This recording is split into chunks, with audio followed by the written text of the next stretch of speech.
రాష్ట్రాల ఎన్నికలకు సంబంధించి ఎగ్జిట్ పోల్స్ ఫలితాలు అనేక సంస్థలు నిన్న వెల్లడించాయి. దాదాపుగా దేశవ్యాప్తంగా అందరూ ఎదురు చూస్తున్న ఎగ్జిట్ పోల్స్ కి సంబంధించిన ఫలితాలు. బట్ అసలైన ఫలితాలు మే 4న రానున్నాయి. సుమారుగా మే 4 ఈ టైంకి మనం ఉదయం బ్రేక్ఫాస్ట్ న్యూస్ మాట్లాడుకునే టైంకి ఓట్ల కౌంటింగ్ ప్రారంభం అవుతుంది. దాదాపుగా 8:30కి పోస్టల్ బ్యాలెట్లు, అంతా 9-9:30 కల్లా అన్ని రాష్ట్రాల్లో ట్రెండ్స్ వచ్చేస్తాయి. కాకపోతే మొదటి నుంచి కూడా కొన్ని రాష్ట్రాల్లో ఒక స్పష్టమైన అంచనా ఉంది. ఫర్ ఎగ్జాంపుల్ పుదుచ్చేరి, అస్సోం ఈ రెండు తీసుకుంటే అస్సోంలో మళ్ళీ రెండోసారి హిమంత బిశ్వ శర్మ ముఖ్యమంత్రిగా పగ్గాలు చేపట్టబోతాడు. అలాగే బీజేపీ ఎన్డీఏ కూటమి మూడోసారి అధికారంలోకి రాబోతుంది అనేది. అలాగే పుదుచ్చేరికి వస్తే రంగస్వామి మళ్ళీ అక్కడ ముఖ్యమంత్రి అవుతారు. ఆ కూటమి అధికారంలోకి వస్తుంది ఎన్డీఏతో కలిపి, బీజేపీతో కలిపి అనేది ఈ రెండు కొంత స్పష్టంగా ఉన్నాయి. కేరళ విషయంలో కూడా దాదాపుగా ఒక అంచనా మొదటి నుంచి ఉంది. ఏంటంటే అక్కడ కేరళలో సంప్రదాయం ఏమిటి, ఒకసారి యూడీఎఫ్ అంటే కాంగ్రెస్ కూటమి, ఇంకోసారి లెఫ్ట్ కూటమి ఎల్డీఎఫ్ కి అధికారం ఇస్తారు. కానీ సంప్రదాయానికి భిన్నంగా గతంలోనే వరుసగా రెండోసారి కూడా ఎల్డీఎఫ్ కూటమికి అధికారం ఇచ్చారు. సో 10 ఏళ్ల పాటు అధికారం అనుభవించిన ఎల్డీఎఫ్ కొంత ప్రభుత్వ వ్యతిరేకత ఉంటుంది. సో ఈసారి మొదటి నుంచి కూడా యూడీఎఫ్ కి అక్కడ అనుకూలంగా కాంగ్రెస్ కూటమి అధికారంలోకి వస్తుందనే ఒక అంచనా ఉంది. ఇది డీటెయిల్ గా నేను ఇంకా చెప్తా. బట్ వేరేజ్ తమిళనాడు అండ్ పశ్చిమ బెంగాల్ కంపారిటివ్లీ 5 స్టేట్స్ లో ఎక్కువ అసెంబ్లీ సీట్లు ఉన్న రాష్ట్రాలు, ఎక్కువగా పొలిటికల్ గా చాలా ఇంట్రెస్ట్ ఉన్న రాష్ట్రాలు. ఫర్ ఎగ్జాంపుల్ ఇప్పుడు తమిళనాడు తీసుకుంటే గతంలో ఎన్టీఆర్, లేకపోతే ఆ తర్వాత చిరంజీవి, పవన్ కళ్యాణ్ అంటే తెలుగు రాష్ట్రంలో చెప్తున్నాను నేను, ఆంధ్రప్రదేశ్లో సినిమాల్లోంచి రాజకీయాల్లోకి వచ్చి ముఖ్యమంత్రి అయిన ఎన్టీఆర్, ముఖ్యమంత్రి అవుదాం అనుకుని కాలేకపోయిన చిరంజీవి, ఇప్పుడు ఉప ముఖ్యమంత్రిగా ఉన్న పవన్ కళ్యాణ్. అలాగే తమిళనాడులో ఎంజీఆర్, జయలలిత, సరే రజనీకాంత్ వద్దాం అనుకున్నారు, రాలేకపోయారు. కానీ దాదాపు ఇదే పాపులారిటీ ఫ్యాబ్రిక్ లో, అంటే అదే స్థాయి నేను చెప్పట్లేదు, దాదాపు ఇంచుమించు అదే పాపులారిటీ ఉన్న హీరోల్లో విజయ్ ఒకరు. సో విజయ్ టీవీకే పార్టీ స్థాపించి డిఎంకే వ్యతిరేక రాజకీయాలు మొదలుపెట్టారు. మధ్యలో బీజేపీ ఎన్డీఏ కూటమిలోకి రమ్మని సీట్లు ఆఫర్ చేయడము, అలాగే డిప్యూటీ సీఎం పదవి ఇస్తా ఉండము, ఇవన్నీ కూడా ప్లే విజువల్స్ ఆల్సో. సో ఇవన్నీ కూడా మనం చూసాం. కానీ విజయ్ తను సొంతంగానే రాజకీయం చేద్దాం అనుకున్నారు. ఏ పార్టీతోనూ కలవలేదు. టీవీకే ప్లస్ ఏదో చిన్న చిన్న పార్టీలతో ఎన్నికలకు వెళ్ళారు. కానీ విజయ్ ఎంతవరకు ప్రభావం చూపించగలిగారు అనేది చూస్తే ఎగ్జిట్ పోల్స్ లో ఒక్క India my axis survey exit poll ఫలితాలు తప్ప ఇక ఏ సర్వే ఎగ్జిట్ పోల్స్ ఇచ్చిన ఫలితాలు కూడా అంతంత మాత్రం ప్రభావమే చూపించగలిగారు విజయ్ అని చెప్పి చెప్తున్నారు. ఎందుకంటే దాదాపు 15 నుంచి 25 మధ్యలో ఒక్క ఇండియా మై యాక్సిస్ మాత్రమే దాదాపు 90కి పైగా స్థానాల్లో విజయ్ పార్టీ గెలుచుకుంటుంది, కింగ్ లేదా కింగ్ మేకర్ అయ్యే అవకాశం విజయ్కి ఉంటుంది అని. బట్ ఒక్క సర్వే సంస్థ అంచనా ఫలితాలు తీసుకుని మనం చర్చలోకి వెళ్ళలేము. బట్ ఎంతవరకు అంటే ఆయన మైనారిటీ, క్రిస్టియన్ మైనారిటీకి సంబంధించిన ఓట్లు, దేవార్స్కి సంబంధించిన ఓట్లు కొంత ఎక్కువగా కొల్లగొట్టారని, అలాగే ఓట్ స్పిటర్గా లేదా ఓట్ కట్టర్గా, ఎందుకంటే ఆయన ఏ పార్టీతోనూ కలవలేదు. సో ఇటు డిఎంకేకి సంబంధించిన ఓట్లు, అటు అన్నా డిఎంకేకి సంబంధించిన ఓట్లు స్పిట్ చేయడంతో కొంతవరకు అది సీట్లుగా కన్వర్ట్ అవ్వచ్చు ఆయనకి. మొదట్లో ఒక దశలో డబల్ డిజిట్ కూడా విజయ్ పొందుతారా లేదా దాదాపు 8-9 సీట్ల దగ్గరే ఉండిపోతారా అనే ఒక అంచనాల నేపథ్యంలో వచ్చిన ఎగ్జిట్ పోల్స్ చూస్తే దాదాపుగా డబల్ డిజిట్ ఆయన క్రాస్ చేసే అవకాశం కనిపిస్తోంది. సో తమిళనాడులో 234 అసెంబ్లీ సీట్లకు గాను 118 మ్యాజిక్ ఫిగర్ కావాలి ప్రభుత్వం ఏర్పాటు చేయాలంటే.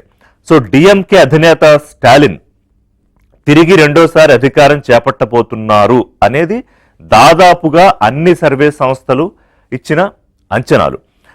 దానికి కారణం ఏంటంటే ఒకటి, తాజాగా వచ్చిన డీలిమిటేషన్ మీద స్టాలిన్ దాదాపుగా దేశం మొత్తం ఫైట్ చేయడం వ్యతిరేకంగా, అలాగే ఈ హిందీ తీసుకొచ్చి మా మీద రుద్దొద్దు అని దాని మీద వ్యతిరేక పోరాటం, కరుణానిధి రాజకీయ వారసత్వాన్ని on par with Karunanidhi maintain చేయగలగడం, మహిళల విషయంలో స్పెషల్ కేర్ తీసుకోవడం, వాళ్ళకి డైరెక్ట్ బెనిఫిట్ స్కీమ్స్ వచ్చిన మళ్ళీ ప్రభుత్వం ఏర్పాటు చేస్తే పెంచుతామండం, ఇలాంటి కొన్ని పాజిటివ్ అంశాలు ఉన్నాయి. అంటే ద్రవిడ అస్తిత్వాన్ని కాపాడుకోవడానికి చేసిన ఒక ప్రయత్నం, యాంటీ హిందుత్వ దానికి సంబంధించి గట్టిగా చేసిన ఫైటు ఖచ్చితంగా డిఎంకే అధినేతకి కలిసి వచ్చిన అంశాలుగా చెప్పొచ్చు. సరే కొంత ఆర్థిక పరిస్థితులు లేకపోతే హామీల అమలు విషయంలో కొంత, లేకపోతే నిరుద్యోగం, ఈ అంశాలు ఉన్నప్పటికీ కూడా మెజారిటీ డామినేషన్ పాజిటివ్ ఓటింగే జరిగింది అనేది అక్కడ డిఎంకే తిరిగి మళ్ళీ అధికారంలోకి రావడానికి ఒక కారణం.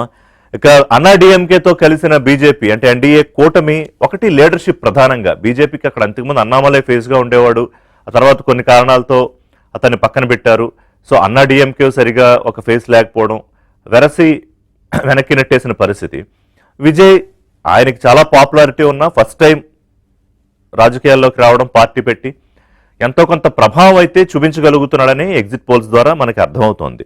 సో ఏ రకంగా చూసినా, పోల్ ఆఫ్ ది పోల్స్ చూసినా కూడా తమిళనాడులో డిఎంకే 135 నుంచి 155, అన్నా డిఎంకే 65 నుంచి 85 వరకు వచ్చే అవకాశం కనిపిస్తుంది. టీవీకే ఇందాక నేను చెప్పినట్టుగా 15 నుంచి 25 మధ్య ఉండే అవకాశం. ఇక వెస్ట్ బెంగాల్ అంటే దేశవ్యాప్తంగా రేపు రాబోయే పార్లమెంటు ఎన్నికలు, సార్వత్రిక ఎన్నికల మీద కూడా ఎంతో కొంత ప్రభావం చూపించగలిగిన స్థాయి ఉన్న ఎన్నికలు వెస్ట్ బెంగాల్. ఎందుకనంటే పశ్చిమ బెంగాల్లో ముఖ్యమంత్రి మమతా బెనర్జీ 3 సార్లు ముఖ్యమంత్రిగా ఉండి ఇది 4వసారి మళ్లీ ముఖ్యమంత్రి కావడానికి ప్రజల దగ్గరికి వెళ్లి చేసిన పోరాటం, ఎన్నికల పోరాటం ఇది. ఈసారి మమత కోటను ఎట్లయినా కొల్లగొట్టాలని మోదీయే నేరుగా రంగంలోకి దిగిన అసెంబ్లీ ఎలక్షన్ ఇది. సో అంతకుముందు అప్రతిహతంగా 34 ఏళ్ల పాటు పరిపాలించిన కమ్యూనిస్టులు వాళ్ళని కిందకు తోసేసి మమత 2011లో మొట్టమొదటిసారిగా ముఖ్యమంత్రి అయ్యారు. బట్ రాజకీయ పోరాటం ఎప్పుడో మొదలుపెట్టారు. ఆ రాజకీయ పోరాటం తర్వాత 2011 నుంచి వరుసగా 3 విడతల ముఖ్యమంత్రిగా మమతా బెనర్జీ ఉన్నారు. 4వ విడత కూడా హోరాహోరీ ఫైట్. దాదాపుగా సర్వే సంస్థలన్నీ కూడా బీజేపీకే ఎడ్జ్ ఉన్నాయని చెబుతూ ఉన్నాయి. బట్ ఎగ్జాక్ట్ పోల్స్ రిజల్ట్స్ మనం ఎగ్జాక్ట్ రిజల్ట్ ఆ రోజు చూస్తాం, మే 4న. ఎందుకంటే పోల్ ఆఫ్ ది పోల్స్ చూసుకుంటే దాదాపుగా వెస్ట్ బెంగాల్లో బీజేపీ 140 నుంచి 155, టీఎంసీ 125 నుంచి 140. అంటే ఇవి అన్ని ఎగ్జిట్ పోల్స్కి సంబంధించిన యావరేజ్. బట్ విడివిడిగా చూసుకుంటే కొన్ని 142, 143 అంటే నెక్ ఫైట్ అంటారు. TMC 142, BJP 143 poll of the polls లో. కాంగ్రెస్ ఒకటే, అసలు కమ్యూనిస్టులు అయితే ఖాతా తెరవట్లేదు. అంటే ఒక దశలో అప్రతిహతంగా అన్నేళ్ల పాటు పరిపాలించిన కమ్యూనిస్టులు ఇవాళ 0. రాజకీయాలు అంత డైనమిక్ గా ఉంటాయి కదా. సో టీఎంసీ 142, బీజేపీ 140, అంత నేరో ఫైట్ లో ఏదైనా జరగచ్చు. ఇంకో ఇంట్రెస్టింగ్ ఏంటంటే దాదాపు 60% మంది ఎగ్జిట్ పోల్స్ ఎలా తీసుకుంటారు, ఓట్లేసిన వాళ్ళని వాళ్లతో ఒపీనియన్ తీసుకుని దాదాపుగా మహిళలు, యువత, వృద్ధులు ఇలా రకరకాల కేటగిరీస్లో తీసుకుంటారు. రికార్డు పోలింగ్ జరిగింది. మొదటి విడత, 2వ విడత కలుపుకుంటే 90% పైగా జరిగిన పోలింగ్. అంటే ఎస్ఐఆర్ తో దాదాపు 90 లక్షల ఓట్లు తీసేయడంతో ఈ పోలింగ్ పర్సంటేజ్ పెరిగినట్టు కనిపిస్తుంది. కానీ అదర్వైజ్ ఎస్ఐఆర్ లేకపోతే 1-3% మధ్యలోనే పోలింగ్ పర్సంటేజ్ పెరిగినట్టుగా అంచనా వేసుకోవాలి. 60% మంది తాము ఎవరికి ఓటేశారో చెప్పలేదు అని సర్వే సంస్థలు చెప్తున్నాయి.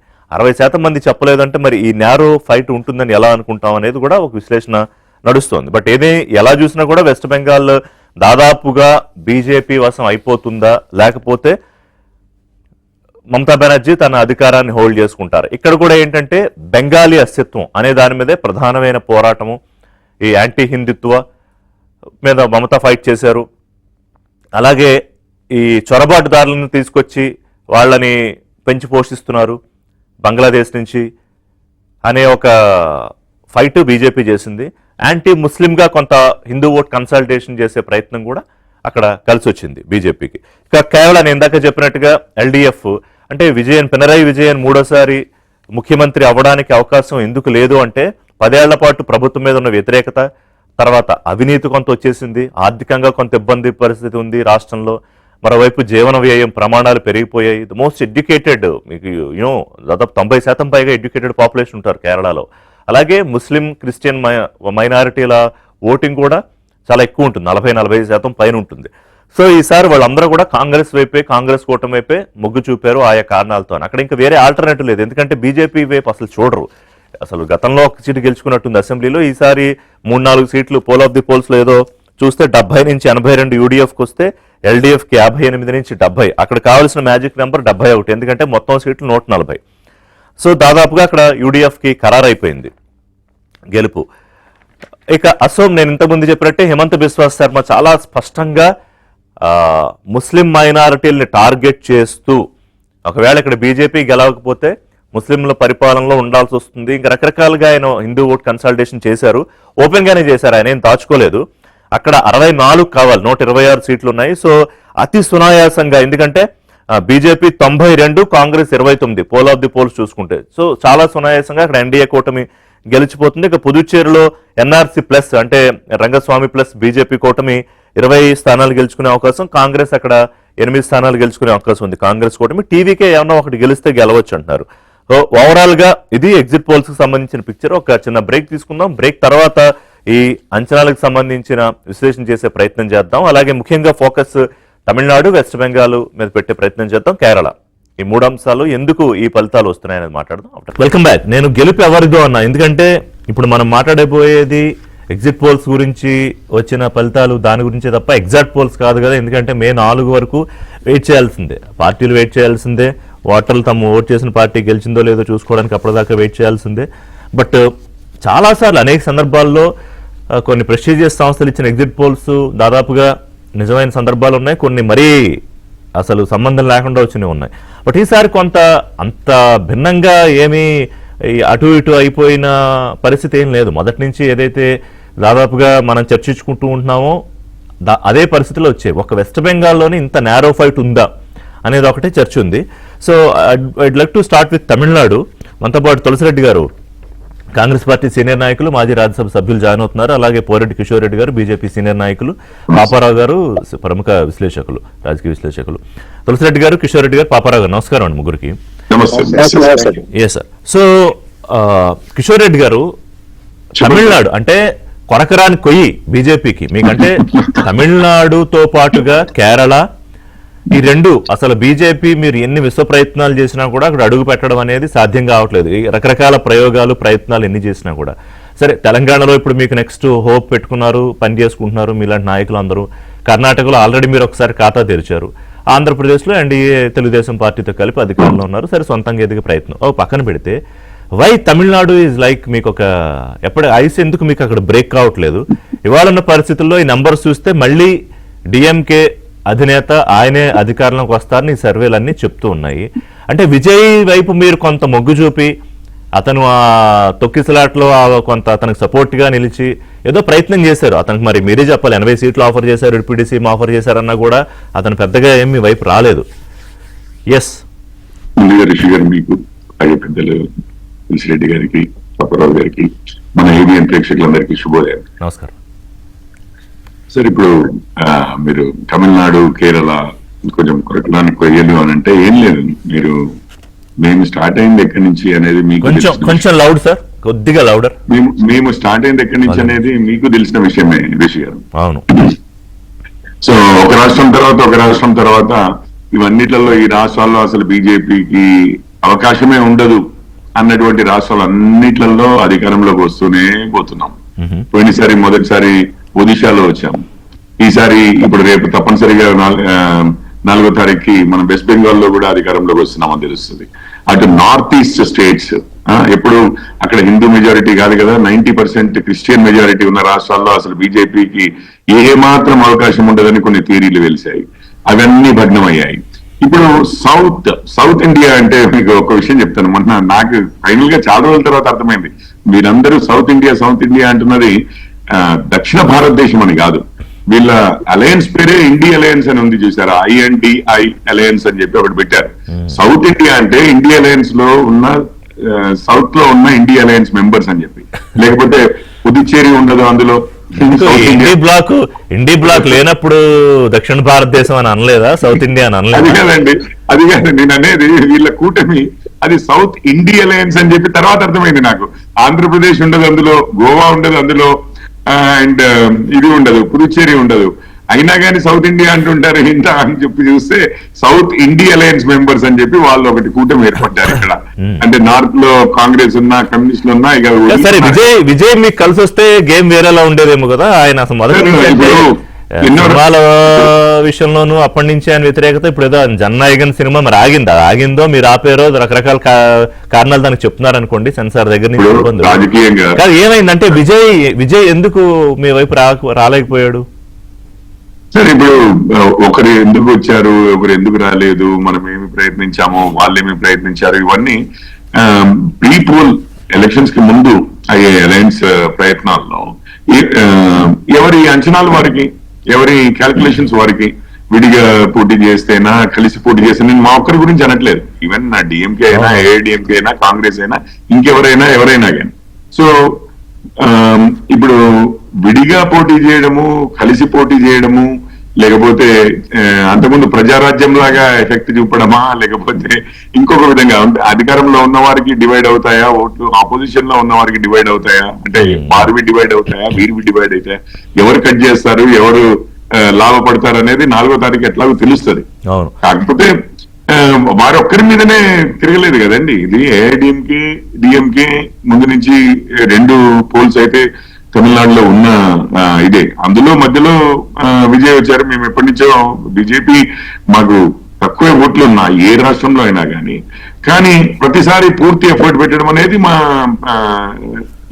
ఇది కూటమి మొత్తం మాక్సిమం ఏంటంటే పోల్ ఆఫ్ ది పోల్స్ లో దాదాపు 85 దాకా గెలుచుకోవచ్చని కొన్ని సర్వే సంస్థలు, మ్యాట్రిజ్ లాంటి సంస్థలు ఏఐడిఎంకి కూటమికి 100 వస్తాయని చెప్తోంది, కొన్ని సంస్థలు అయితే 65 వస్తాయని చెప్తున్నాయి. బట్ ఓవరాల్ గా పోల్ ఆఫ్ ది పోల్స్ చూసుకుంటే కనుక 85-90 మధ్యలో ఉండొచ్చు అండి. 20 కూడా అన్నట్టు axis my India 22 axis my India టీవీకి 98-120 ఇచ్చింది.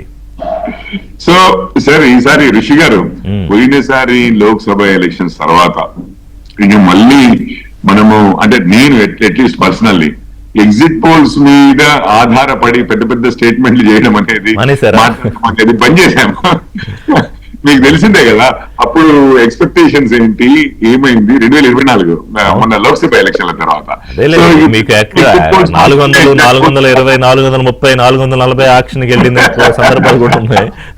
తులసిరెడ్డి గారు, సో అందుకని నేను ఏమంటున్నానంటే ఈ రోజు ఇవి ఎగ్జిట్ పోల్స్ సార్, ఈ రోజు ఇవి చూసి మనం కొంచెం మన మనసులో ఉన్నదానికి ఇంకా కొంచెం సమాధానాలు ఏమన్నా దొరుకుతాయేమో చూసుకోవాలి, కానీ వీటి మీద నిలబడి పెద్ద పెద్దగా ఇప్పుడు మేము నమ్మడం అయితే, నేను ఒక్కటి ఫైనల్ స్టేట్మెంట్ ఒకటైతే చెప్తాను, మేమేమనుకుంటున్నాం అట్లీస్ట్ మా అంచనాలు ఏంటి, ఈసారి వెస్ట్ బెంగాల్ లో అయితే 100% మార్పు జరుగుతుంది, బీజేపీ అధికారంలోకి వస్తుందని బిలీవ్ చేస్తున్నాము. అస్సాం అయితే వీ విల్ రీటైన్ అని బిలీవ్ చేస్తున్నాము. అది మాట్లాడాను, వస్తాను నేను మళ్ళీ ఆ స్టేట్స్ కి వస్తాను. తులసిరెడ్డి గారు డిఎంకే ప్లస్, సో తిరిగి మళ్ళీ 155 అంటే హయ్యర్ ఎడ్జ్ 135 నుంచి 150 తిరిగి అధికారంలోకి వస్తుందని దాదాపు అన్ని సర్వే సంస్థలు అంచనాలు చెప్పాయి. ఒక యాక్సిస్ మై ఇండియా ఒకటే టీవీకే మన విజయ్ పార్టీకి 98 నుంచి 120 వస్తాయి, ఆయన చాలా ప్రభావవంతం అవుతాడు హంగని కూడా చెప్పి విశ్లేషణ జరుగుతున్నాయి నిన్న జాతీయ మీడియా సంస్థల్లో. ఏంటి మీ అంచనా? మనం ఎగ్జిట్ పోల్స్ ప్రకారం ఇవ్వాలి కాబట్టి మ్యాజిక్ ఫిగర్ 118 కావాలి. Magic figure 118. ఎగ్జిట్ పోల్స్ ప్రకారంగా చూస్తే డిఎంకేకు అని ఓవరాల్ చూస్తే డిఎంకేకు మినిమం 75, మాక్సిమం 168. అన్ని ఫిగర్స్ చూస్తే అన్ని మినిమం 75, మాక్సిమం 168. ఏడిఎంకేకు మినిమం 22, మాక్సిమం 147. టీవీకేకు మినిమం 1, మాక్సిమం 120. అంటే చాలా గ్యాప్ ఎక్కువగా ఉంది. Minimum 1, maximum 120. అవును. తర్వాత దీంట్లో మెజారిటీ సర్వేలు ఒక 6 చూస్తే 4 ఏమో వచ్చేసి డిఎంకేకి ఉన్నాయి, 1 ఏమో జేవీసీ ఏడిఎంకి అనుకూలంగా ఉంది, 2 ఏమో వచ్చేసి అంగు అంటే ఏ పార్టీకి మెజార్టీ రాని విధంగా అంటే విజయ్కి కొన్ని సీట్లు ఎక్కువ వచ్చే నేపథ్యంలో 2 సర్వేస్ వచ్చేసి హంగుకు అవకాశం చెప్పినాయి, 1 ఏమో ఏడిఎంకేకు, 4 ఏమో డిఎంకేకు. పోల్ ఆఫ్ ద పోల్స్ చూస్తే డిఎంకేకు 120 అంటే magic figure 118, poll of the polls లో డిఎంకేకు 120, ఏడిఎంకేకు 77, టీవీకేకు 36.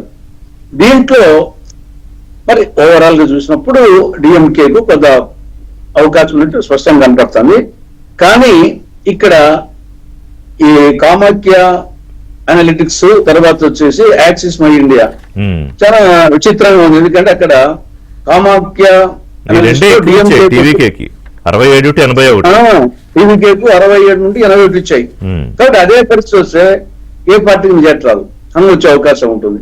హంగ్ వచ్చి అదేవిధంగా యాక్సిస్ మై ఇండియా కూడా టీవీకేకు 98 నుండి 120, అంటే 120 అంటే సొంతంగా వచ్చే విధంగా కూడా వచ్చారు. కానీ హంగ్ అనుకున్నా కానీ అప్పుడు పరిస్థితి ఏమిటి? అప్పుడు మరి విజయ్ వచ్చేసి వేరే పార్టీలో సపోర్ట్ తీసుకుంటాడా, కాబట్టి విజయ్ వేరే పార్టీలకు సపోర్ట్ ఇస్తాడా, ఏ పార్టీ సహకారం తీసుకుంటాడు, ఏ పార్టీకి చేయిస్తాడు, అంటే ఇవన్నీ ఆ విధంగా టీవీకేకు ఫిగర్ కొంచెం బాగా వస్తే గన డెఫినెట్ గా వచ్చేసి హంగ్ వచ్చే అవకాశం ఉంటుంది. అప్పుడు చూడాల్సి వస్తుంది, ఆయన డిఎంకే సపోర్టా ఏడీఎంకే సపోర్ట్ తీసుకుంటాడా, లేకుంటే ఆయనే డిఎంకే. మీరేమనుకుంటున్నారు? ఇప్పుడు మనం గతంలో అనేక సినిమాల నుంచి సూపర్ స్టార్లు రాజకీయాల్లోకి వచ్చిన, అంటే ఎన్టీఆర్ తప్ప మిగతా వాళ్ళు ఎవరు కూడా ఆ స్థాయి ప్రభావం చూపించలేకపోయారు. తమిళనాడులో ఎంజీఆర్, తర్వాత జయలలిత ఆఫ్ లేట్, తర్వాత ఇంకెవరికి అది సాధ్యం కాలేదు. మరి విజయ్కి ఎంతవరకు అవకాశం ఉంటుంది? నేను 2009లో ఉమ్మడి ఆంధ్రప్రదేశ్ ఫలితాలు దగ్గర ఉంటాయని అనుకుంటున్నాను. అప్పుడు కాంగ్రెస్, తెలుగుదేశము, ప్రజారాజ్యం. చిరంజీవికి 17-18 సీట్లు, 18 అనుకుంటా, 17 18% సీట్స్ అనుకుంటా, 70 లక్షల ఓట్లు సుమారుగా. ఆ యాంగిల్ దగ్గర ఆ పరిస్థితి వస్తుందేమో అనిపిస్తుంది. అప్పుడు కూడా బాగా తప్పుగానే జరిగింది, వచ్చేసి రాజశేఖర రెడ్డి, చంద్రబాబు నాయుడు, చిరంజీవి అనే యాంగిల్ జరిగింది. ఇప్పుడు అక్కడ కూడా దాదాపు వచ్చేసి చిరంజీవి పాత్ర ఇప్పుడు విజయ్ పోషిస్తాడేమో, దగ్గర ఆ పరిస్థితి రావచ్చు అనుకుంటాను. ఆ నేపథ్యంలో అది కాంగ్రెస్ డిఎంకే ప్లస్ అడ్వాంటేజ్ కావచ్చు అనుకుంటున్నాను. విజయ్ ఫ్యాక్టరీ ఆయనకు కొన్ని సీట్లు, కొంత పర్సెంటేజ్ ఓట్లు వచ్చేసి ఆ ఫ్యాక్టరీ వచ్చేసి డిఎంకే ప్లస్ కు అనుకూలిస్తుంది. కాబట్టి దానికి తోడు ఎలక్షన్స్ వచ్చేటప్పటికల్లా ఈ యొక్క ద్రవిడ సెంటిమెంట్ పతాక స్థాయికి పోయింది. అది ముందు పొత్తుల విషయంలోనే కాస్త దోబూచలాట జరిగింది కదా, డిఎంకే కూడా ఏదో ఆఫర్ చేసిందని, విజయ్ ఫాదర్ అనుకుంటా మాట్లాడారు, డిఎంకేతో కలిస్తే బాగుంటుందని. డిఎంకే ఆఫర్ కాదనుకుంటా, బట్ అంటే కాంగ్రెస్ డిఎంకే ఒక టైంలో కలుస్తాయా లేదా, కలిసి వెళ్తాయా లేదా అనే పరిస్థితి కూడా చూసాం ఎన్నికలకు ముందు. అవును, అది ప్రారంభంలో. కానీ తీరే ఎన్నికల పోలింగ్ వచ్చినప్పటికల్లా ద్రవిడ్ సెంటిమెంట్ పతాక స్థాయికి పోయింది. అది ఒక విధంగా బీజేపీ ఆయాచితంగా స్టాలిన్ కు ఒక బ్రహ్మాస్త్రము ఇవ్వడం జరిగింది. దాన్ని స్టాలిన్ బ్రహ్మాండం ఉపయోగించుకున్నాడు ఎన్నికలప్పుడు. కాబట్టి అది ఒక్కసారి మొత్తం సినారియోని చేంజ్ చేసిందో అనిపిస్తుంది నాకు. ద్రవిడ్ సెంటిమెంట్ ఇది సీట్లు తగ్గుతాయి, ఈ యొక్క డిలిమిటేషన్ అనేది క్లారిటీ ఇవ్వకుండా పోయిన నేపథ్యంలో దాని అన్ని రాష్ట్రాలకు 50% అనేది ఆ బిల్లులో పెట్టింటే దాని పెద్ద అవకాశం ఉండేది కాదు. బిల్లులో పెట్టకపోవడంతో దాన్ని వాళ్ళ మనసులో ఉండొచ్చేమో కానీ దాన్ని స్టాలిన్ వచ్చేసి బాగా ఎక్స్పోజ్ చేయగలిగాడు. అందుకు ముందుగానే సంవత్సరం ఉంటే జనాభా ప్రకారం అయితే బెంగాల్ కోసం మహిళలు ఓట్లు లేకపోతే ఆ పర్సంటేజ్ అని తీసుకొచ్చిన స్ట్రాటజీ తమిళనాడులో దెబ్బతీసింది అంటారు బీజేపీని. మహిళది ఎక్కడ పెద్ద ఎఫెక్ట్ ఇవ్వలేదు, పాజిటివ్ ఇవ్వలేదు, నెగిటివ్ ఇవ్వలేదు. కానీ ఈ యొక్క డిలిమిటేషన్ అనేది తమిళనాడులో వచ్చేసి అది బాగా ఉపయోగించుకొని అతను మొదటి ఉంటే వచ్చేసి సంవత్సరం నుండి ఆ స్ట్రాటజీలోనే వస్తున్నాడు. జనాభా ప్రకారంగా పోతే తమిళనాడుకు సదరన్ స్టేట్స్ నష్టం జరుగుతుందనే యాంగిల్లో, కానీ కుములేటివ్ గా తీసుకొచ్చేసి ఎన్నికల సంవత్సరాల పతాక స్థాయికి పోయింది. అది బీజేపీ మరి ఆ వ్యూహం స్ట్రాటజీకి దాడి దెబ్బతిన్నది. పాపారావు గారు, తమిళనాడు విషయంలో అంటే పెద్దగా అటు ఇటు అయిపోయినట్టు ఏం అనిపించట్లేదు ఎగ్జిట్ పోల్స్ విషయంలో. మొదటి నుంచి కూడా ఈసారి స్టాలిన్ తిరిగి అధికారం చేపడతారు అనేదే ఒక అంచనా ఉంది, మనం అనేక సందర్భాల్లో మాట్లాడుకున్నప్పుడు కూడా. But basing on this numbers me analysis ఏంటి? ఒకటిసారి ఎగ్జిట్ పోల్స్ మీరు మొదటి చెప్పినట్టు కొంచెం మనకి క్లారిటీ ఇవ్వాల్సింది, కన్ఫ్యూజ్ చేస్తున్నాయి మొత్తం మీద. ఉన్న కన్ఫ్యూజన్ కి యాడ్ చేస్తున్నాయి ఎగ్జిట్ పోల్స్ అన్నిసార్లు. ఇందాక తులసిరెడ్డి గారు చాలా క్లియర్ గా చెప్పారు ఎక్స్ట్రీమ్స్ ఎలా ఉన్నాయి అనేది. కింద ఈ నెంబరు, పైన నెంబర్, మినిమం మాక్సిమం ఏ రేంజ్ లో చెబుతున్నారు వీళ్ళని, ఆ రేంజ్ లో మనం కూడా చెప్పొచ్చు. ఎగ్జిట్ పోలే చేయక్కర్లా, అక్కడికి పోవక్కర్లా, నోటితో మనం ఉజ్జాయింపుగా ఇక్కడ కూర్చొని ఏదో ఒకటి మనకి వచ్చింది చెప్పొచ్చు. వాళ్ళు కూడా అలాగే చేస్తున్నారు, అంతిమంగా అదే జరుగుతుంది. అంతిమంగా ఎవరో ఒకళ్ళే రైట్ అవుతున్నారు, ఆ ఒకళ్ళు కూడా రైట్ అవుతున్న సందర్భాలు అనేక ఉన్నాయి. ఉదాహరణ యాక్సిస్ మై ఇండియా మీద నాకు జనరల్ గా నమ్మకం ఉంది. మొదటి నుంచి కూడా యాక్సిస్ మై ఇండియా ఈసారి అవుతుందో నాకు తెలియదు, కానీ యాక్సిస్ మై ఇండియా అనేది కొంత క్రెడిబిలిటీ ఉన్నటువంటి, ఆత్మగౌరవం ఉన్నటువంటి వ్యక్తి అధినేతగా ఉన్న సంస్థ. ఆయన తన పోల్ స్టడీ గతంలో ఒకసారి విఫలమైనప్పుడు స్టూడియోలో ఎడిట్ చేసినటువంటి అంత ఆత్మగౌరవం వ్యక్తి తప్పు అబద్ధం ఆడకూడదు, మనం పరుగు పోగొట్టుకోకూడదని. కాబట్టి అట్లాంటి వాళ్ళని నమ్మచ్చేమో. కానీ అక్కడ మరి చూస్తే తమిళనాడులో మీరు మిగతా పోల్స్ అన్ని ఒకలాగా వచ్చినాయి. యాక్సిస్ మై ఇండియా ఏమో విజయ్కి 98 నుంచి 120 దాకా ఇచ్చాయి. Only axis my India and ఇంకోటి ఏదో కామాఖ్య అనుకుంటా, అది పెద్దగా నేను అంతకుముందు ఎప్పుడు వినలేదు. Kamakhya analytics proven track record ఉన్న యాక్సిస్ మై ఇండియా ప్రకారం 120 దాకా వచ్చే అవకాశం ఉంటే మరి 120 నిజంగా కనుక వస్తే విజయ్ కి హాఫ్ వే మార్క్ అతనే దాటుతాడు. 118 కదా half way mark. So Tamil Nadu, so నేను నా వ్యక్తిగతంగా మన బయాస్ కూడా ఉంటుంది సార్ దీనిలో. మన ఆఖరికి రిజల్ట్స్ వచ్చిన దాకా వ్యక్తిగతంగా కూడా మన అందరికీ ఇష్టాయిష్టాలు ఉంటాయి, లేని వాళ్ళు ఎవరు ఉన్నాం, ఇష్టాయిష్టాలు ఉంటాయి. కాబట్టి నేను డిఎంకే గెలుస్తాను నా వ్యక్తిగతంగా మనసులో ఉంది. పైగా మెజారిటీ సర్వేలు అదే చెబుతున్నాయి. కానీ యాక్సిస్ బై ఇండియా ఏదైతే నేను ట్రస్ట్ చేసే సంస్థ ఉందో అది చెప్పిన దాని ప్రకారం అయితే హంగ్ అవుద్ది ఇది. అయితే అన్నా డిఎంకే అక్కడ ఒకటి మాత్రం ఖరాకండి షూర్ ఏంటంటే ఎగ్జిట్ పోల్స్ అన్ని చూస్తే అన్నా డిఎంకే కూటమి మాత్రం అధికారంలోకి రాదు. ఓకే, ఎక్సెప్ట్ హంగ్ వచ్చి ఏమన్నా పోయి విజయ్ అటు పోతే తప్పితే అది అసలు మీరు అన్నట్టు కనుక ఒకవేళ హంగ్ వచ్చింది అనుకోండి, మరి విజయ్ ఎవరి వైపు మొగ్గు చూపుతారు? అంటే ఆయన మొదటి నుంచి స్టాలిన్ వ్యతిరేక వాయిస్ తోనే రాజకీయం మొదలు పెట్టారు. అలాగే బీజేపీకి కూడా అనుకూలంగా ఎప్పుడు వ్యవహరించలేదు కానీ ఎన్నికల తర్వాత అది పరీక్షే కదా, అతనికి కూడా పరీక్షే. ఆ పరీక్షలో జనరల్ గా కేంద్రంలో బీజేపీ ఉంది కాబట్టి ఎంతవరకు అతను నిలబడగలడు జనరల్ ఉంటాయి కదా. అతను ఒక్క వ్యక్తి డిఎంకే లాంటిది ఒక సంస్థాగత నిర్మాణం, బ్రహ్మాండమైనటువంటి నెట్వర్క్ ఉన్న పార్టీ గెలిచినా ఓడిపోయినా జాతీయ స్థాయిలో బీజేపీ ఎలా ఉందో రాష్ట్ర స్థాయిలో డిఎంకే కూడా అంతే బలమైన నెట్వర్క్ ఉన్న సంస్థ, పార్టీ నెట్వర్క్ ఉన్న సంస్థ అది. అందుకే అది నిలబడగలిగినట్టుగా విజయ్ నిలబడతాడంటే ప్రశ్న.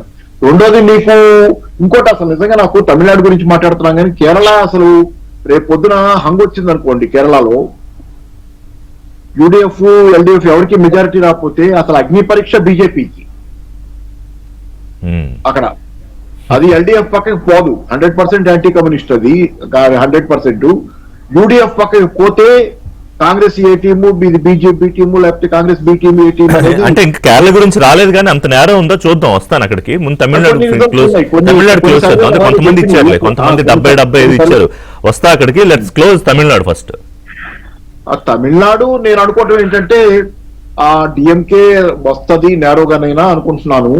పైగా నేను మన ఎవరు రాజ్దీప్ సర్దేశాయిది ఒక వీడియో చూస్తే దాని ప్రకారం ఆయన చెప్పింది ఏంటంటే ఆయన విన్నది అక్కడ సర్వేలకు వెళ్ళాడు, గ్రౌండ్ లోకి వెళ్ళాడు. ఆయన ఏంటంటే మన జై 20% దాకా ఓట్లు, అటు 20% కాదు డబుల్ డిజిట్స్ లో ఓట్లు వస్తాయి. అది కొంతమంది 20% అంటున్నారు.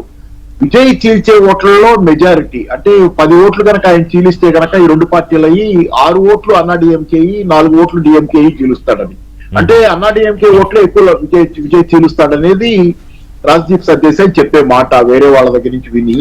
But actually other way around ఉండాలి కదా. అంటే ఇప్పుడు దాదాపుగా రెండు పార్టీలకు సంబంధించి ఏంటంటే ముస్లింలు, క్రిస్టియన్ మైనారిటీలకు సంబంధించి వాయిస్లు క్యారీ చేస్తున్నప్పుడు అట్లా చూడాల యాంటీ ఇన్కంబెన్సీ పరంగా చూశాడు. యాంటీ ఇన్కంబెన్సీ పరంగా చూపాడు.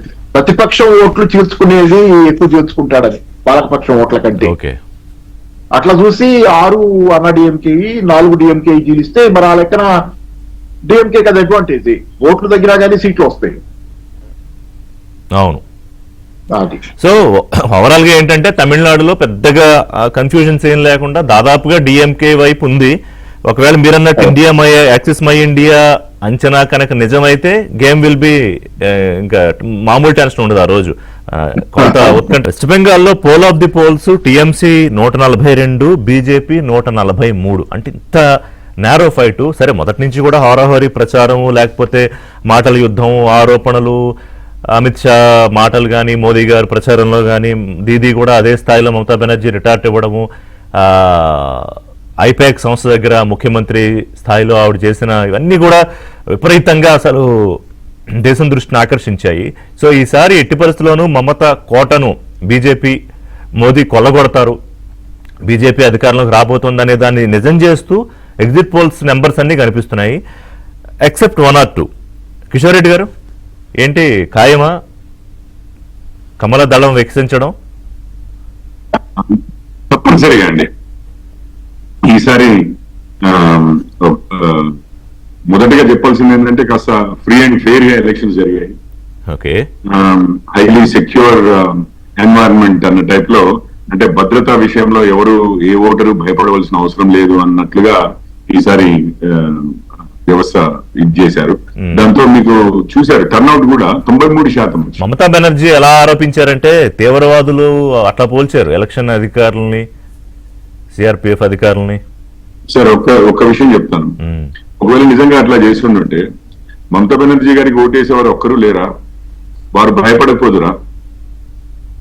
వారు కొంచెమైనా ఓటింగ్ పర్సంటేజ్ తగ్గేది కదా వారిదైనా కానీ. వారు చేసేవారు కొన్ని 20% ఉన్నా కానీ అందులో సగం మంది రాకపోయినా ఒక 10% పడిపోవాలి కదా పోలింగ్ శాతం. దాని బదులు పెరిగింది కదండి. అంటే అందరూ వారు టీఎంసీ సపోర్టర్సే కానివ్వండి, బీజేపీ సపోర్టర్సే కానివ్వండి, కమ్యూనిస్టుల సపోర్టర్లే కానివ్వండి, కాంగ్రెస్ సపోర్టర్లే కానివ్వండి, అందరూ కూడా ఆ అభద్రతా భావం కోల్పోయి మొదటిసారి ఈ లెవెల్లో 90% దాటి 93% వరకు వచ్చి ఓటింగ్ చేశారు అనేది మనకు క్లియర్ గా కనిపిస్తుంది.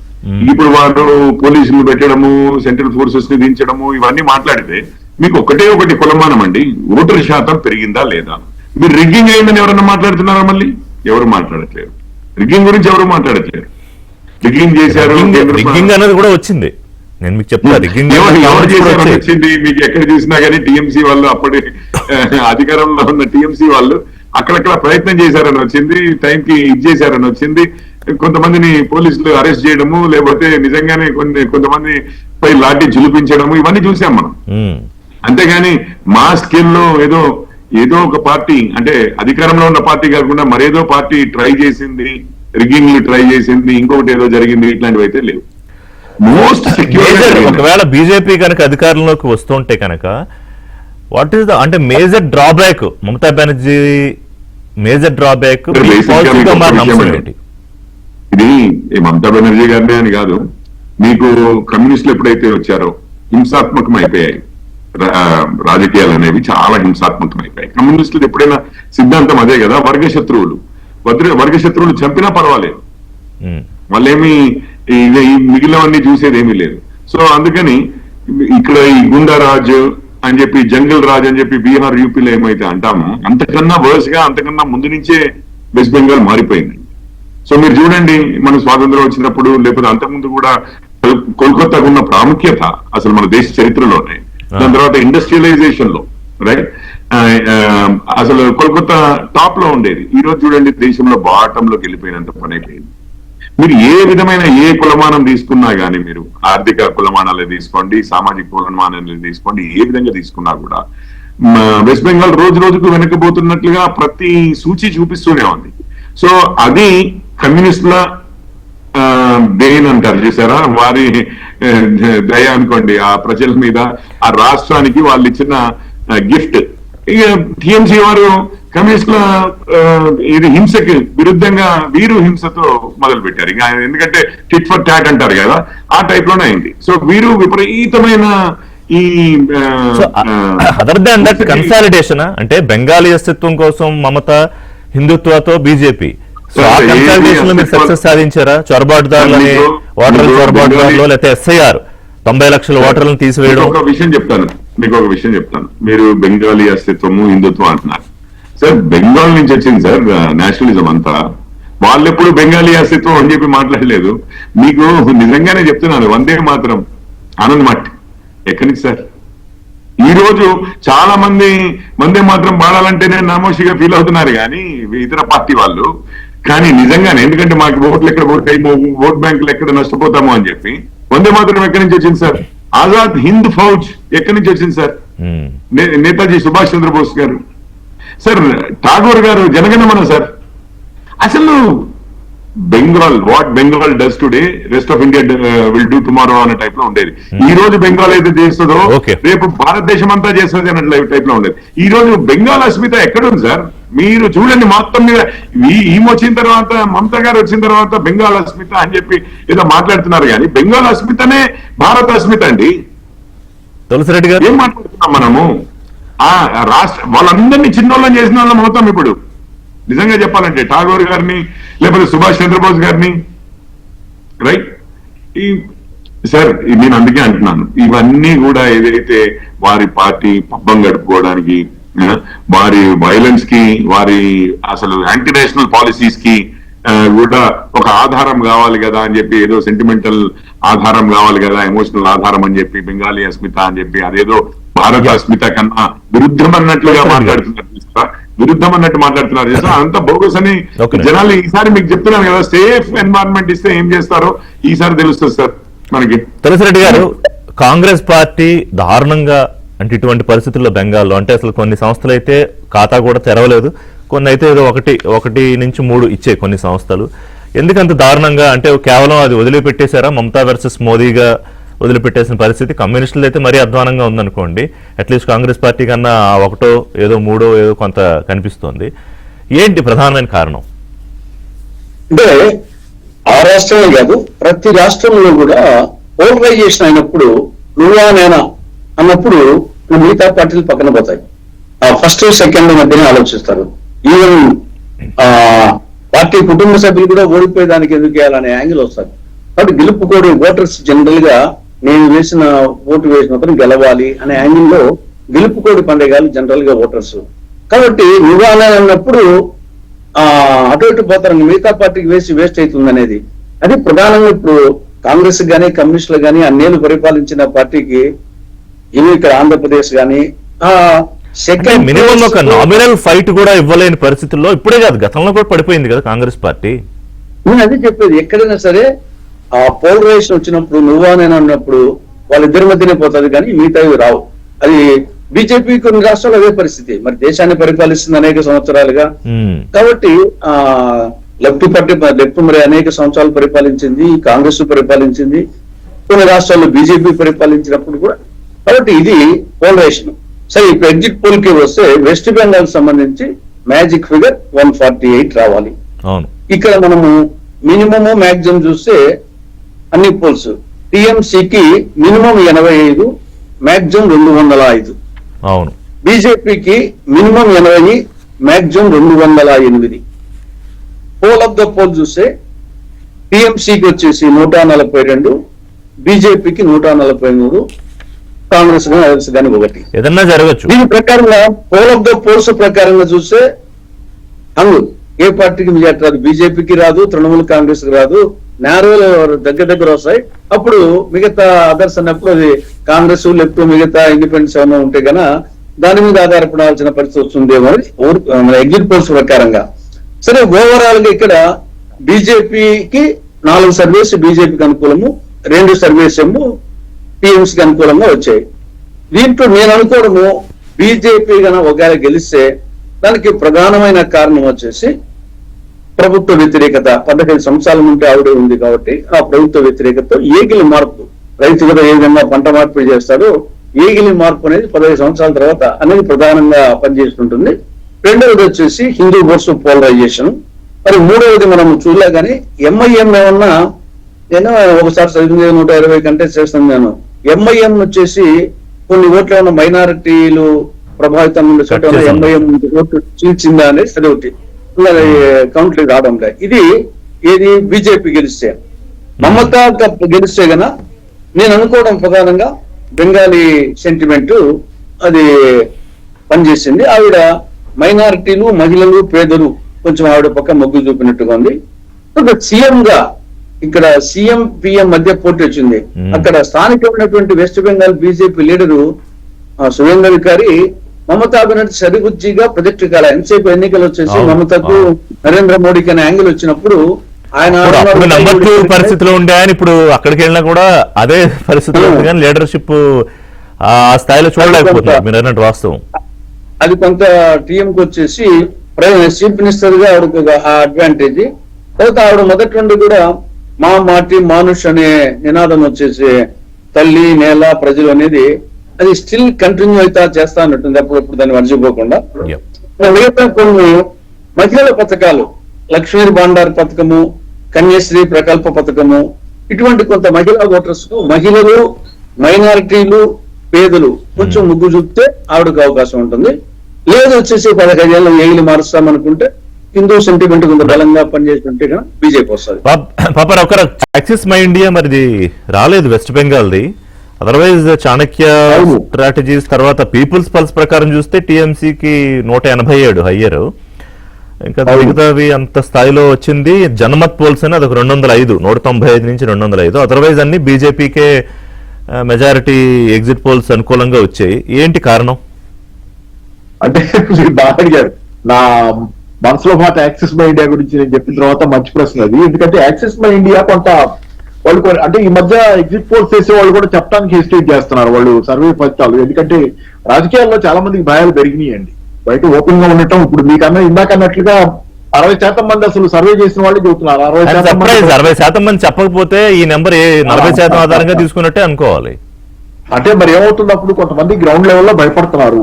షార్ట్ గా చెప్పడానికి కూడా బైక్ పెట్టి కొంచెం బైక్ పెడితేనో లేకపోతే పోయి అడిగితేనో ఎవరో ఏంటో మనకెందుకు లేదు చెప్పి చెప్పని పరిస్థితి కొంత భయాందోళనలు ఉన్నాయి. కాబట్టి యాక్సిస్ మై ఇండియా ఏమీ చెప్పలేదంటే బహుశా ఏమన్నా ఎవరికి అనుకూలంగా ఉందనేది, యాంటీ బీజేపీ ఉందా చెప్పడానికి ఇష్టం లేదా, పెద్ద రాష్ట్రం బీజేపీ కోల్పోతుందని మరి కిషోర్ యాక్సిస్ మై ఇండియాకి ఇష్టం లేదా? సరే అది వదిలేయండి. తర్వాత నేను ఇక్కడ నా దగ్గర ఒక పోలింగ్ పర్సెంటేజెస్ ది నాకు బాగా ఎక్స్పర్ట్ అయిన మిత్రుడు ఎలక్షన్ ఓటింగ్ ప్యాటర్న్స్ లో బాగా ఎక్స్పర్ట్ అతను పంపింది ఏంటంటే టోటల్ ఓట్స్ ఏమో తగ్గినాయి. వెస్ట్ బెంగాల్ తమిళనాడులో టోటల్ ఓట్స్ తగ్గినాయి. అది ఎస్ఐఆర్ తర్వాత తగ్గినాయి. కానీ పోల్డ్ ఓట్స్ 2021తో పోలిస్తే 2026లో పెరిగినాయి, 2024తో పోల్చినా 2026లో పెరిగినాయి. పోల్డ్ ఓట్స్ పెరిగినాయి, పోలింగ్ అయిన ఓట్లు పెరిగినాయి, టోటల్ ఓట్స్ ఏమో తగ్గినాయి ఎస్ఐఆర్ కింద. అందుకే నేను ఇంటర్వ్యూలో మీరు చెప్పినట్టు అబ్జర్వ్ చేస్తుంటే మీకు 12% పెరిగింది అనుకోవడం కన్నా కూడా 1 నుంచి 3% పెరిగిందనే అనుకోవాలి. ఎందుకంటే ఓట్లు తగ్గిపోయాయి కాబట్టి. అవును, అది సరే ఆ పర్సంటేజ్ విషయం పక్కన పెట్టండి. అసలు పోల్డ్ ఓట్స్ ఎలా పెరిగినాయి? మీరు ఎస్ఐఆర్ చేసిన తర్వాత దొంగ ఓట్లు వేస్తుంటే కనుక గతంలో పద్ధతి అనేది మీరు రూలింగ్ పార్టీలో అక్కడ ఉన్న వాళ్ళు ఏదో చేస్తున్నారనేది ఈ కొత్తగా వచ్చిన ఓట్లు సుమారుగా బెంగాల్లో అయితే నాకు తెలిసి ఇక్కడే ఉంది అని చెప్తాను. బెంగాల్లో అయితే 30 లక్షలు అదనంగా పడ్డాయి.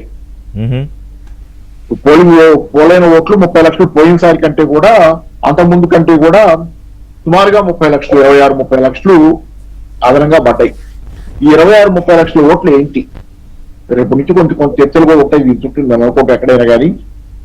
అవి చాలా ఉన్నాయి ప్రశ్నలు. ఎందుకంటే పోల్డ్ ఓట్స్ తగ్గాలని నేను చెప్పను కానీ జనరల్ గా అంటే ఒక వర్షన్ ఏంటంటే ఈ ఎస్ఐఆర్ తో ఓట్లు పోయిన తర్వాత మీకు వెస్ట్ బెంగాల్ నుంచి దాదాపు మైగ్రేషన్స్ దాదాపు అన్ని స్టేట్స్ ఉన్నాయి. ఇప్పుడు మన హైదరాబాద్ లో బయటకు వెళ్తే కూడా అనేక మంది వెస్ట్ బెంగాల్ వర్కర్స్ వాళ్ళు కనిపిస్తారు. హోటల్స్ లోను ఈ కార్మికులు వీళ్ళందరూ కూడా మొత్తం అందరూ వచ్చి ఓటింగ్ లో పార్టిసిపేట్ చేశారు అన్ని చోట్ల నుంచి అనేది ఒకటి వర్షన్ చెప్తున్నారు. తమిళనాడు కూడా పెరిగింది కదా, అలాగే పెరిగింది. తమిళనాడులో కూడా అదే నేను చెబుతుంది. తమిళనాడులో కూడా సుమారుగా ఆ టోటల్ ఓట్స్ కిను పోల్డ్ అదే ఇప్పుడు టోటల్ ఓట్స్ తగ్గినాయి తమిళనాడులో. పోల్డ్ ఓట్స్ ఏమో లాస్ట్ టైం అంతకుముందు అయితే 4,63,000 అదే 4,63,00,000 ఏదో చిల్లర ఏదో ఉండేది నెంబర్ కాదు కానీ 2021 ఇప్పుడేమో అది 4,87,000 దాకా ఉంది.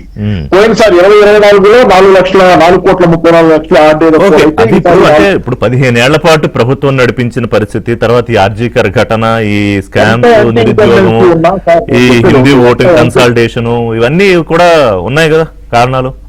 నేను కాదంటలా, ఎంత యాంటీ ఇన్కంబెన్సీ ఉన్నా స్వాతంత్ర్యం తర్వాత రికార్డు పోలింగ్ పెరుగుద్ది. ఓటు యాంటీ ఇన్కంబెన్సీ ఉంటే ఎప్పుడు పెరుగుద్ది. కానీ స్వాతంత్ర్యానంతరం రికార్డు పోలింగ్ 90% దాకా సుమారుగా సెకండ్ వెస్ట్ బెంగాల్ లో తులసిరెడ్డి గారు కూడా మాట్లాడితే బాగుంటది దీని గురించి. ఎంత కొంత చర్చ ఉంటది. అనుమానాలు ఉన్నాయి. అదే మీరు ఓపెన్ గా అనుకోవాలంటే ఏదో అనుమానం ఉంది. చర్చ అయితే జరగాలనేది అవసరం అనేది నేను అనుకుంటున్నాను. నేను ఇంతకుముందే నేను ఆల్రెడీ చెప్పానండి దీనికి సమాధానం. కమ్యూనిస్టులు ఎప్పుడైతే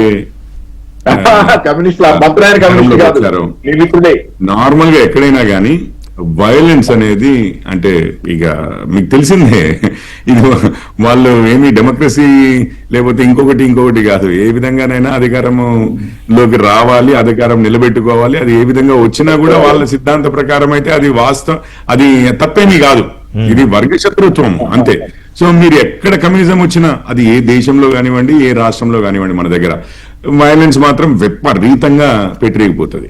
సో మీకు అది రష్యా కానివ్వండి, చైనా కానివ్వండి, క్యూబా కానివ్వండి, లేకపోతే మన దగ్గర కానివ్వండి, వెస్ట్ బెంగాల్ కానివ్వండి, కేరళ కానివ్వండి, ప్రత్యర్థులని, రాజకీయ ప్రత్యర్థులను చంపడము లేకపోతే వాళ్ళని అటాక్ చేయడము అనేది సర్వసాధారణం అవుతుంది.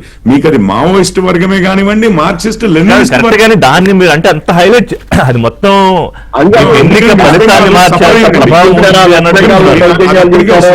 వెస్ట్ బెంగాల్ చాలా సఫర్ అయింది, కొన్ని దశాబ్దాలుగా సఫర్ అయింది. దాని తర్వాత దానికి విరుగుడుగా టీఎంసీ వచ్చినా వాళ్ళతో ఫైట్ చేసి రావాల్సిన పరిస్థితి, వీళ్ళు కూడా హింసనే పాటించవలసిన పరిస్థితి ఉండేది. అది ఒకసారి అధికారంలోకి వచ్చిన తర్వాత మారుతారంటే వీళ్ళు మారలేదు. ఒకసారి వీరు అది ఎంజాయ్ చేయడం మొదలుపెట్టిన తర్వాత హింస ద్వారా చేయగలిగితే ఇంకా వేరే దారులు ఎందుకు అన్న టైప్ లో వీళ్ళు వెళ్ళారు. ఈసారి మొదటిసారి ప్రజలకి ఒక భద్రత అన్న విషయము ఒకటి ఫస్ట్ ఆఫ్ ఆల్. రెండోది, అంతకుముందు ఓట్లు వేసే వాళ్ళు ఎవరు, వేయని వాళ్ళు ఎవరు, చనిపోయిన ఎన్ని రికార్డులు ఆన్లైన్ ఉన్నాయి, ఇప్పుడు ఈ చనిపోయినవి కూడా క్లీన్ అయిపోయాయి, డూప్లికేట్లు క్లీన్ అయిపోయాయి, ఇక్కడ లోకల్ గా లేని వారు క్లీన్ అయిపోయారు, విదేశీయులు క్లీన్ అయిపోయారు. దాంతో ఏమైంది, మిగిలిన వారు నిజంగానే స్వచ్ఛంగా బతికున్నవారు, అక్కడ ఉన్నవారు వ్యాలిడ్ ఓటర్స్ భారతీయులు మాత్రం మిగిలిన తర్వాత వాళ్ళు ఓటేస్తే తప్పనిసరిగా పెరిగినట్టు కనిపిస్తుంది. ఈసారి నేను రెండు రీజన్ చెప్తున్నాను. సర్ ప్రాసెస్ ఒకటి, దాని తర్వాత భద్రత పెరగడం ఒకటి. ఓటర్ హ్యాస్ ఫెల్ట్ అంటే ఈసారి ఓటర్లు మాత్రం చాలా ధైర్యంగా వచ్చి ఓటేయగలిగే పరిస్థితి. అక్కడికి కూడా మీరు చూడండి, వారిని చెప్పమంటే 60% మంది చెప్పలేదంటున్నారు. ఎందుకనంటే ఎక్కడ ఏ కోశాన ఏది మన అంచనాలు, ఈ రోజు మనం ఎగ్జిట్ పోల్స్ చూసి ఎట్లయితే మాట్లాడుతున్నామో ఏమీ గట్టిగా చెప్పలేము. దానికైతే ఒక భయం అనేది అక్కడ మేజర్ ప్లే పోయినసారి లాగా అసలు వలసలు వెళ్ళిపోవాల్సి వచ్చిందండి రాష్ట్రం నుంచి. సామూహిక మానభంగాలు అయ్యాయి, మర్డర్స్ అయ్యాయి. తులసిరెడ్డి గారు, మీకు హ్యాపీ న్యూస్ ఏంటంటే కేరళ ఒకటి కాంగ్రెస్ పార్టీ కూటమి అధికారంలోకి రాబోతోందని పెద్దగా అసలు ఎక్కడ అంబిగ్విటీ లేదు, దాదాపుగా అంతా ఒకటే ఒపీనియన్ వచ్చింది. కానీ కేరళలో మీరు చెప్పినట్టు ఒక్క దాంట్లో మాత్రము పీపుల్స్ ఇన్సైట్ ప్రకారంగా ఒకటే, అవును, అదొకటి సంకేతం వేసింది. అది పెద్ద విచిత్రం. అప్పుడు వచ్చేసి ముందు పాపరావు పెట్టు అప్పుడు చూడాలి బీజేపీ పరిస్థితి. దాని ప్రకారం ఏమి, యూడీఎఫ్ మినిమం 66, మాక్సిమం 76 అంటే వేసింది, కానీ మినిమం 66 వేశారు. ఎల్డీఎఫ్ కేమో 58, 68. But I interested poll of the polls, sorry this is Assam కదా, పోల్ ఆఫ్ ది పోల్స్ లో ఎల్డీఎఫ్ 60, యూడీఎఫ్ 75. ఇక్కడ ఈ ఒకటి మాత్రము బీజేపీకి 10 నుండి 14 వేశారు. 10 నుండి 14 వేసినప్పుడు బీజేపీకి 10 నుండి 14 వస్తే డెఫినెట్ గా వచ్చేసి ఈ రెండు పార్టీలు ఏ పార్టీకి మ్యాచ్ ఫిగర్ రాదు. బీజేపీకి 10-14 మధ్య వస్తే ఖచ్చితంగా ఎల్డీఎఫ్ కి యూడీఎఫ్ కి వచ్చేసి దగ్గర ఉన్నాయి కాబట్టి దేనికి మ్యాచ్ ఫిగర్ రాదు. అప్పుడు బీజేపీ పరిస్థితి అనేది ఆలోచించాలి. ఓకే, మీరేం చెప్తారు కిషోర్ రెడ్డి గారు? కేరళ విషయంలో అంటే ఇంకో 1-2 గెలుచుకోబోతున్నట్టున్నారు. మాకు ఎక్కువ వస్తే మాకు పరీక్ష కాదేమో చూడండి, మమ్మల్ని అధికారంలోకి ఎవరు తెస్తారో, ఎల్డీఎఫ్ యూడీఎఫ్ వాళ్ళకి పరీక్ష వద్దామో చూడండి. సో ఎందుకంటే ఒక్క సీట్ ఉన్నవారు కూడా ముఖ్యమంత్రి అయ్యారు చరిత్రలో, దేశ రాజకీయ చరిత్రలో. కాదు కిషోర్ గారు చెప్పండి, మిత్రులు ఎవరో తెలిసిపోద్ది. మీకు వాళ్ళు సపోర్ట్ చేసినా వాళ్ళకి మీరు సపోర్ట్ చేయాల్సి వచ్చినా మీ మిత్రులు బహుశా సందర్భం రాకపోవచ్చు, వస్తే మాత్రం అగ్ని పరీక్ష ఇది. అయితే పాపారావు గారు, ఏంటి అంటే కమ్యూనిస్టులకు సంబంధించి ఉన్న ఒక్క రాష్ట్రం చేజారిపోతుంది, హస్తగతం అయిపోతుంది. బెంగాల్లో ఈ మార్పు ఎప్పుడు బిగినైంది. బెంగాల్లో మమతా బెనర్జీ ధాటికి తట్టుకోలేక కమ్యూనిస్టులు చాలా మంది ఆ క్యాడర్ నాయకులు ఏమో దిగలేరేమో కానీ చాలా మంది మమతా ఇది బీజేపీ కేరళలో చెప్పుకోవడానికి కమ్యూనిస్టులు కేసు మాకు ఒక స్టేట్ ఉంది అనుకోవడానికి ఇంక లేదు. రేపు ఒకవేళ ఇదే నిజం అనుకుంటే మే 4 తర్వాత అది లేదు ఇంకా. అవును, అది కొంచెం నిజమే. అది దాని కాదని ఎలా అంటాం అంటే కేరళలో అసలు తప్పులు లేవని కూడా మనం చెప్పలేం. ఇప్పుడు కమ్యూనిస్టులు కూడా మిగతా పార్టీల లక్షణాలు కొన్ని వచ్చినాయి వీళ్ళకి కూడా చాలా. జనరల్ గా ఎక్స్క్లూజివ్ గా కమ్యూనిస్ట్ పార్టీలు డిఫరెంట్ గా ఉంటాయి అనేది గత నుంచి మాట్లాడుకునే వాళ్ళం. అదే భిన్నమైన పార్టీ అని లెనిన్ ని క్లోజ్ చేసి ఇప్పుడు ఈ కరప్షన్ ఫ్యాబ్రిక్ లోకి వాళ్ళు కూడా పడిపోయారు. మరి విజయ్ గారి మీద వచ్చిన ఒక ముక్క నేపాల్ లో చూడండి. నేపాల్ లో కొత్తగా అధికారంలోకి వచ్చిన వ్యక్తి పాత నాయకులందరి మీద అవినీతి విచారణ అంటే పాత నాయకులు అంటే ఎవరు కమ్యూనిస్టులు చాలా మంది ఉన్నారు. మరి విచారణ దాకా వచ్చిందంటే పరిస్థితులు బాగాలేవనేది సమాజంలో ఉన్నటువంటి ఇది చాలా వరకు కమ్యూనిస్టులో కూడా పాకింది, పాకినట్టు. అది బీజేపీలో కూడా ఉంది. బీజేపీలో ఎందుకు లేదు? బీజేపీలో ఎవరైనా మేము ఎక్స్క్లూజివ్ గా మినహాయింపుగా ఉన్నాం అంటే పొరపాటు. జనాలకు అర్థమైన దాకా, జనాలకు తెలిసిన దాకా ఏదైనా గుప్పెడు మూస్తేనే నిజం, అది దాపరికం. గుప్పెడు తెలిస్తే అందరూ ఒకేలాగా ఉన్నారు, ఎంతో కొంత తేడాలు, షేడ్స్ తేడా అంతే తప్పితే అనేది కొంత ఫీల్ అవుతున్నారు జనం. అందుకనే జనాల్లో యువకుల్లో రాజకీయాల పట్ల విరక్తి ఉండడానికి ఒక కారణం అది. Right sir. సో ఇంకా మనకు అసోం పుదుచ్చేరి మాట్లాడే ఇంకా సమయం లేదు కాబట్టి అసోం విషయంలో నేనే చెప్పేస్తానండి. అసోం ఏంటంటే poll of the polls 92 BJP కూటమి అంతా ఎక్స్పెక్ట్ చేసింది. హేమంత్ బిశ్వ శర్మ మరోసారి సీఎం కాబోతున్నారని, బీజేపీ కూటమి మూడోసారి అధికారంలోకి రాబోతోంది అనేది ఇండియా. అంటే poll of the polls 92 BJP అయితే రివర్స్ కాంగ్రెస్ 29. అలాగే ఇక పుదుచ్చేరి కూడా బీజేపీ కూటమి అధికారంలోకి రాబోతోంది. తిరిగి మళ్ళీ అంటే రంగస్వామి ముఖ్యమంత్రి కాబోతున్నారు అనేది.